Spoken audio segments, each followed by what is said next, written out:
Alright everyone, welcome back to another Top 10 Commander video. Continuing the Redux series, we're going through each color combination. This time I'm going to give you my top 10 for Sultai, that is blue, black, and green. Very powerful color combination, you kind of get really just overpowered commander options. And we have some support, especially from Commander 2020, and of course, even before then, you just had insane power in these colors. So for number 10, we're going to start it off here with one of the newer options, Otrimi the Ever Playful. Otrimi is really just that introduction to mutate. If you wanted to make a mutate commander, you have one that will directly interact. It's not the first mutate commander option, but it's one that does synergize and make it easier to kind of play that sort of theme in your deck. Otrimi will allow you to get them back from your graveyard. Mutate is pretty cool. It's almost like Bestow in the Theros block, where you combine creatures and their abilities. Definitely pretty cool. Number 9, we have Zexara the Exemplary, so another commander option from 2020.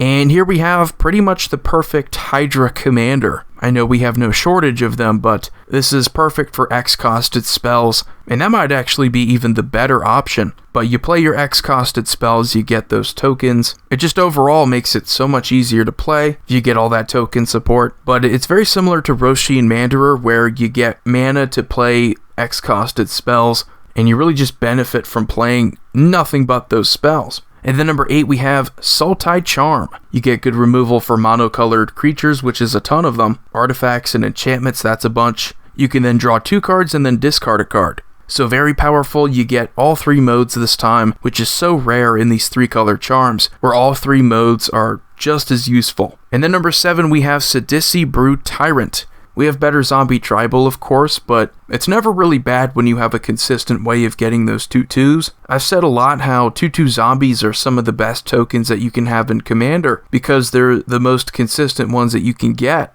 Next to like 1/1 white spirits. They're just so easy to get. You have a ton of synergy with them. You have good tribal support that can really take advantage of just numbers of zombies. Pretty cool, maybe not the most powerful way of self-milling in these colors. We have a lot of good graveyard decks that can do it even better. But I don't know, I've always liked Sidisi. I think Sidisi's pretty cool. Number 6, we have the Mimeoplasm. The Mimeoplasm is one of my favorite commanders of all time just because of how unusual it can be. You're really just taking any 2 creatures from graveyards and making a Frankenstein's monster out of it, which is really cool because the game can be so different every single time you're playing, and it's something that just ages really well when it depends on whatever your opponents are playing. You get a high power and toughness out of one creature, and you get a good ability out of the other. Makes it very flexible. You can choose a creature for the ability, or you can choose a creature for that power and toughness so that you can deal commander damage. If I had to make a top 10 for the most creative commander options, I think going back to 2011 being one of those first commander product commanders, Mimeoplasm deserves some points for me. And then number 5, we have Kadena Slinking Sorcerer. Kadena is very good, very focused on the morph strategy. So if you have a deck that all you want to do is morph, Kadena's your commander. That being said, I think morph is just incredibly powerful. It's like you're playing a trap card deck because that's what the majority of morph creatures are. You then pay however much mana you want to and then flip it over and then you get those abilities. Also a pretty good card draw engine because whenever a creature enters face down, which could be from other things like Manifest, you get to draw a card. So not really hard to imagine why constantly drawing cards in a commander deck would be this powerful. But yes, Kadena has been pretty good for the commander format. And then number 4, we have Villainous Wealth. Villainous Wealth is just insane. If you're looking for that one card to win you the game, if it resolves, you've pretty much won. Late game, there's just no question. If you put a bunch of mana into X, you're taking all of their cards. The only thing that might not go your way is if you choose the wrong opponent, but you're likely going to focus on what your opponents are playing, figure out who has the best permanents, and then go with them. But again, if you do pull it off, you're likely going to win. And then number 3, we have Tasigur the Golden Fang. Technically, the color identity here is Sultai, so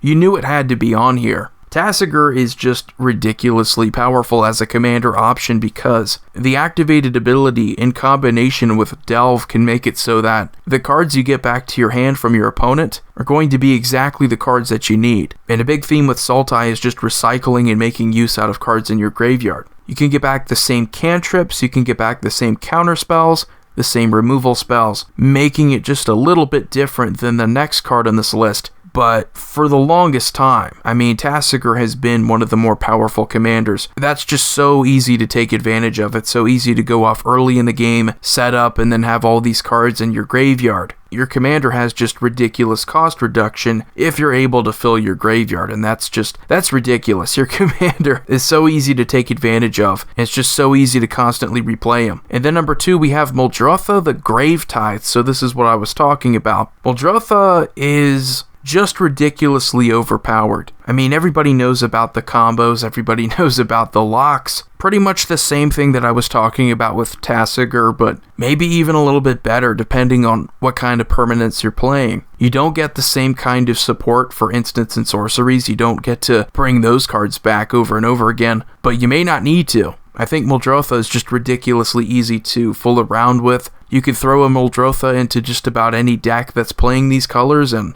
you're probably going to be able to fool around with it. So very flexible, very powerful, and that's what I tend to put at the top of my lists. So before I go on to number 1, I want to talk about some honorable mentions. We have Arshalos, which is a newer card from Commander Legends. Haven't really figured out the best way to play this guy, but definitely intriguing where you have benefits to having your Arshalos tapped or untapped. You can kind of force your opponents to play whatever way you want them to. I think that's an interesting concept. Then we have Damia, Sage of Stone. Has aged, but I think that's still cool when you can constantly keep your hand full. Doesn't really do anything else, doesn't really do anything to synergize with the graveyard or anything powerful like that, but still never a bad thing when you can keep your hand full. Alright, so number 1, we have Yarok the Desecrated. This is what you would get if you took Panharmonicon, but you made it for every permanent. So every enchantment that enters the battlefield, you get 2 triggers. Every land that enters the battlefield, you get 2 triggers. This was already a pain to deal with when it was just creature ETBs, when it was just taking advantage of those, but you have a commander that is literally a Panharmonicon for any permanent. So your Bojuka Bog is going to hit 2 graveyards. People used to complain all the time about Deadeye Navigator, and now it's like we have things that are better than Deadeye Navigator. We have things that take less effort to just break everything, and people are still paranoid about Deadeye Navigator. Like, you have many situations where this and a Palinchron are pretty much going to win you the game. But oh no, we gotta worry about that Deadeye Navigator. This is just ridiculous. Yarok the Desecrated, without a doubt, the most powerful card in Sultai colors. But anyway, guys, that's going to do it for today's video. Let me know what you think about the Sultai Commander cards and my picks for the top 10. I'm Commander Void. Hope you all have a wonderful day. Signing off. See you all next time.